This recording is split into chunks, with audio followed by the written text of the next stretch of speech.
నమస్తే. నేను మీ గోపి. వెల్కమ్ బ్యాక్ టు మనంటి. ప్రస్తుతం మనతో పాటు ఉన్నారు పొలిటికల్ అనలిస్ట్ అంకమ్మరావు గారు ఉన్నారు. ఆయనతో మాట్లాడదాం. నమస్తే అండి. నమస్తే అమ్మా. సో, గత 2 రోజుల క్రితం గుంటూరుకెళ్ళి నానా బీభత్సం సృష్టించారు జగన్మోహన్ రెడ్డి గారు. అసలు అక్కడ ఎన్నికల కోడ్ అమల్లో ఉన్నా సరే, దాన్ని పట్టించుకోకుండా పోలీసులు వద్దన్నా వారించి అయినా సరే మిర్చి యార్డ్‌కొచ్చి నానా గందరగోళం సృష్టించారు. సరే వచ్చారు. వచ్చినోళ్ళు వచ్చినట్టుగా ఉండకుండా అక్కడ మిర్చి పట్టుకెళ్లారంట. మిర్చి బస్తాలు కూడా ధ్వంసం చేశారంట. సుమారు ఒక 2,00,000 వరకు రైతులు నష్టపోయారంట. వచ్చిన తర్వాత గూడా కొంతమంది రైతుల మీద కూడా చేసుకున్నారంట. అసలు ఏంటి సార్ ఏం జరిగింది ఆ రోజు? ఇప్పుడు రైతుల సమస్యల గురించి మిర్చి రైతులకి ధరలు అంటే ఇప్పుడు ఉన్నటువంటి ధర గిట్టుబాటు కావట్లేదని వాళ్ళ సమస్యల గురించి ఏదో నిరసన తెలియాలని చెప్పని ఈయన వెళ్ళాడు.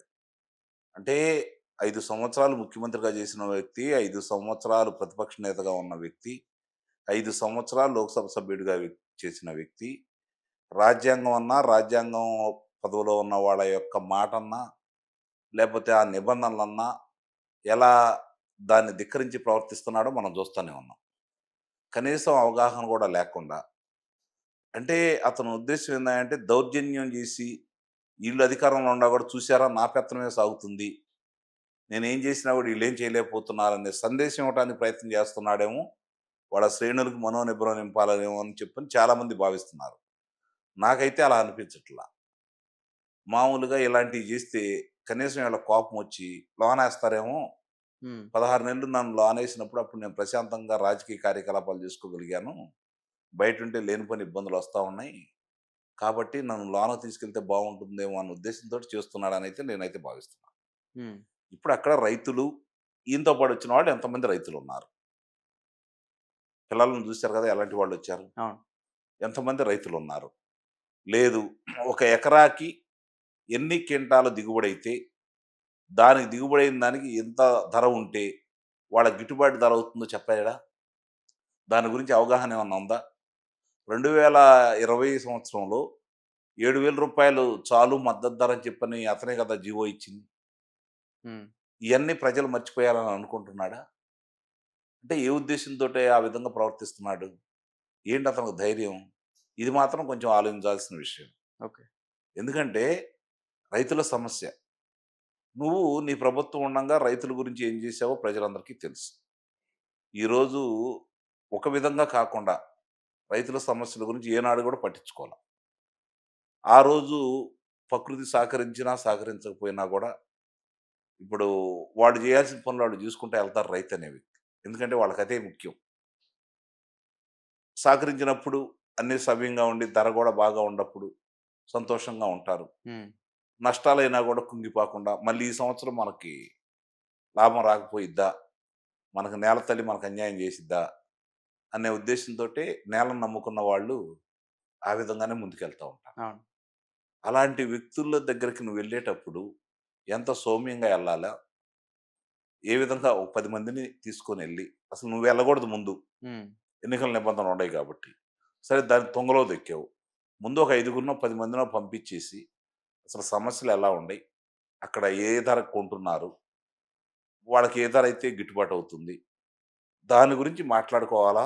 కేంద్రానికి, ప్రధానమంత్రి గారికి విన్నపాలు పంపించాలి. హ్మ్. అవేమీ లేకుండా నేను బల ప్రదర్శన జేస్తాను అని చెప్పని ఎళ్లి బల ప్రదర్శన అయితే చేసావు. హ్మ్. దానివల్ల ఒరిగిందేంటి? పాపం ఆ రైతులు ఈ 14 బస్తాలు ఎత్తుకెళ్లారు. ఎత్తుకెళ్లారంట. ఎత్తుకెళ్లారు. హ్మ్. మరి అక్కడ ఎంత విధ్వంసం చేశారో చూస్తానే ఉన్నాం. రైతుల మీద దాడి చేశారు.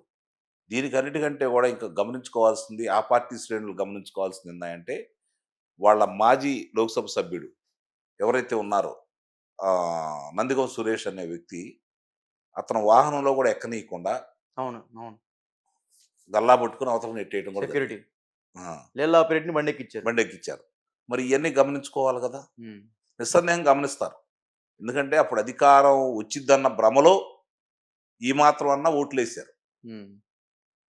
అధికారం అంటే ప్రజలు తిరస్కరించారని వాళ్ళకి అర్థం కాల. ఇంకా అధికారంలోకి వస్తాడేమో 151 స్థానాలు గదా! ఏదన్నా తగ్గినా గూడా ఒక 20, 30 తగ్గుతాయేమో అధికారంలో అతనే ఉంటాడన్న భ్రమలో వాళ్ళుంటారు. హ్మ్. కానీ ఈరోజు పరిస్థితి అలా లేదు గదా! అవును. కాబట్టి ప్రజలకు అర్థమైపోయింది. నీ పరిపాలన తీరేంటో, నువ్వు వచ్చిన తర్వాత గతంలో నువ్వేం చేశావో, ఈ రాష్ట్రానికి ఎంత నష్టం చేశావో ఈళ్ళు ఈరోజు చక్కగా అందరికి వివరించి చెబుతా ఉన్నారు. హ్మ్. ఈ పరిస్థితుల్లో ఈ రైతులకు నువ్వేదో మేలు చేశావని చెప్పి ఎగబట్టుకుంటా ఎళ్తే, నిజంగా రైతులందరూ అక్కడ ఉండటైతే నీకు సరైన సమాధానమే చెప్పేవాళ్ళు. ఈ హడావుడి చూసి రైతులు పక్కకెళ్ళారు. విధ్వంసకారులు ఏం చేయాలో అదే చేశాడు. హ్మ్. ఇంకొక కారణం కూడా ఉంది గోపి ఇక్కడ. చెప్పండి. మామూలుగా అక్కడికి భద్రతా వలయంలో ఉంటది మామూలుగా. అక్కడ చిన్న ఘర్షణ జరిగిద్ది. ఆ ఘర్షణలో గాయాలవుతాయి. అవసరమైతే ఒకళ్ళిద్దరు ఏదన్నా చెయ్యొచ్చు మనం అనే హ్మ్. తలంపుతో వచ్చారనైతే నాకు అనిపిస్తా ఉంది. అవునా? దేనికండి? అవును. అట్లాంటియే కదా అతనికి కావాల్సింది. హ్మ్. ఈళ్ళేందంటే ప్రభుత్వం అతను వచ్చాడు, ఎళ్ళాడు. మాట్లాడుకున్నాడు. హడావుడి చేసే తప్ప అంతకంటే ఏం చేయలేదు గదా! హ్మ్. అదే అక్కడ ఒక 10 మందిని పోలీసులను పెట్టి, లాఠీ చార్జీ చేశారనుకోండి. దాని మీద గొడవయ్యేదేగా. అవును. అలాంటియి ఏదన్నా చేస్తారేమో, వద్దన్నా గూడా మనం వెళ్తున్నాం గదా! లేదంటే మన గృహ నిర్బంధం ఎందుకు చేయలేదు? హ్మ్. ఈ విధమైన ఆలోచనతోటి ఎళ్ళాడనైతే నాకనిపిస్తుంది.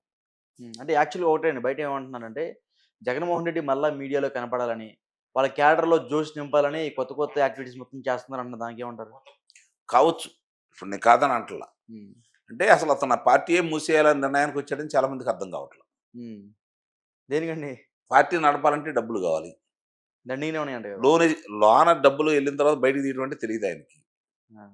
ఇంతకుముందు భుజానేసుకొని చేసేవాళ్ళు ఈరోజు వాళ్ళు పాపం ఆర్థికంగా ఎంత నష్టపోతున్నారో వాళ్ళకి అర్థమవుతా ఉంది. మళ్ళీ అధికారంలోకి వచ్చే అవకాశం లేదు కాబట్టి వాళ్ళు కూడా దూరం అవుతా ఉన్నారు. హ్మ్. మరి అట్లాగనే ఒక ఏపు నుంచి అతని మీద ఉన్న అభియోగాలన్నీ ముందుకొస్తా ఉన్నాయి. ఎప్పుడు మళ్ళీ కారాగార వాసం దక్కిద్దో అర్థం కాని పరిస్థితిలో ఉన్నాడు. అందుకే ఒక్కోళ్ళు బయటికెళ్తున్నా గూడా వాళ్ళని ఆపే ప్రయత్నం చేయట్లేదు. దీని ప్రభావం పార్టీ మీద పడుతుంది. అట్లా ఒక్కోళ్ళొక్కోళ్ళు బయటికెళ్ళిన తర్వాత ఏమంటారంటే పోతే పోనీ అని కొత్తోళ్ళొత్తారంటున్నారు. ఎవరు నాయకులు ఎవరొస్తారు? కొత్త నాయకులు సృష్టించుకుంటారంట. సరే మంచిదేగా. అతను ఆలోచన జేసి, అతనెమ్మట నాయకులొచ్చేసి, వాళ్ళు ప్రజల మధ్యకొచ్చేసి, ప్రజా సమస్యల గురించి మాట్లాడి, ప్రజల అభిమానం పొంది, మళ్ళీ అధికారంలోకి రావాలని అతను భావించట్లే. ఆ విధంగా ప్రయత్నాలు చేస్తే వేరే రకంగా ఉండేది. అంటే యాక్చువల్ ఇంకొకటి సార్. ఆ మిర్చి బస్తాలు ఎత్తుకెళ్ళింది లేళ్ల అప్పిరెడ్డి ముఖ్య అనుచరు పానుగంటి చైతన్య అంటున్నారు. దానికేమంటారు? రిపీట్. చెప్తున్నారు. హ్మ్. మామూలుగా దానికి సంబంధించినటువంటి సీసీ ఫుటేజీలో గూడా ఉన్నాయంటున్నారు. అయన్నీ వాళ్ళు విచారించేసి బాధ్యులైన వాళ్ళ మీద చర్యలు ముందుగానే తీసుకుంటారు. ప్లాన్ ఏసారంట మొత్తం. ఇది next step, next step, next step ఇది. రైతులను కొట్టాలా, మిర్చి బత్తాలు ఎత్తకెళ్ళాలి. మొత్తం ముందుగా ప్రీ ప్లాన్ చేసుకొని వచ్చారంట. నిజమేనా హ్మ్. అది? రావచ్చు వాళ్ళు. ఎందుకంటే అలాంటి సమర్థులే గదా! హ్మ్. కొట్టి పారవేయలేం వాళ్ళ ఆలోచనలు. ఆ!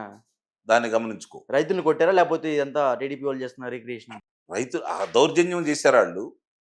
వాళ్ళు అక్కడ సెక్యూరిటీ ఇబ్బందని చెప్పని మేము నెట్టామని చెప్పి చెబుతున్నారు గానీ, ఒకళ్ళిద్దరి మీద చేయి చేసుకున్న మాట వాస్తవం. చేసుకున్నారు. హ్మ్.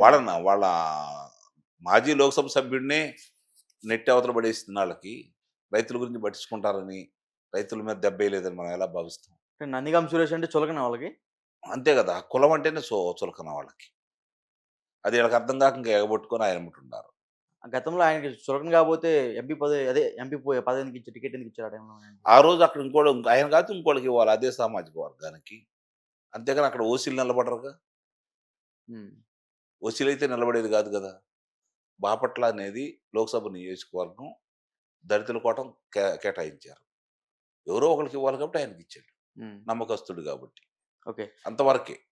జనవరి 26 నుంచి నేను ప్రజల్లోకెళ్తా అని చెప్పారు కదా! సో, ప్రజల్లోకెళ్ళడం కన్నా జైలుకి వెళ్ళడం ఎక్కువైంది ఈ మధ్య కాలంలో. పిన్నెల రామకృష్ణారెడ్డి పరామర్శించడం మొన్నటిదాకా, నందిగాం సురేష్ గాని, ఇప్పుడు వల్లభనేని వంశీ గాని. సో, ఇట్లా జైలుకెళ్ళడం సరిపోయింది తప్ప ప్రజల్లోకొచ్చింది వచ్చినా సరే నానా బీభత్సం సృష్టించారు.